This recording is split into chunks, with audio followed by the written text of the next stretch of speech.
ആഹാ, എന്താ രസമല്ലേ ഇതുപോലെ ആഹാരം കഴിക്കുക എന്ന് പറയുന്നത്. ഒരു ജീവിതമേ ഉള്ളൂ. നമ്മൾ ആരും 1000 വർഷമൊന്നും ജീവിക്കില്ല.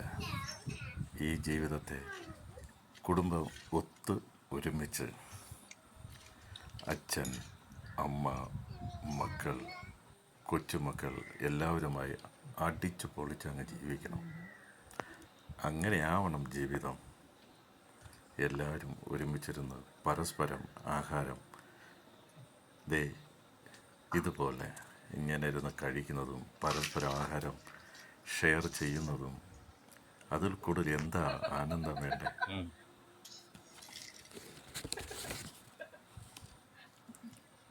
എന്ത് വില കൊടുത്താലും കിട്ടാത്ത നിമിഷമാണ് ഇത്. ജീവിതം കരഞ്ഞു തീർക്കുന്നത് അത് ജീവിച്ച് തന്നെ തീർക്കണം. ഇങ്ങനെയാവണം ജീവിതം.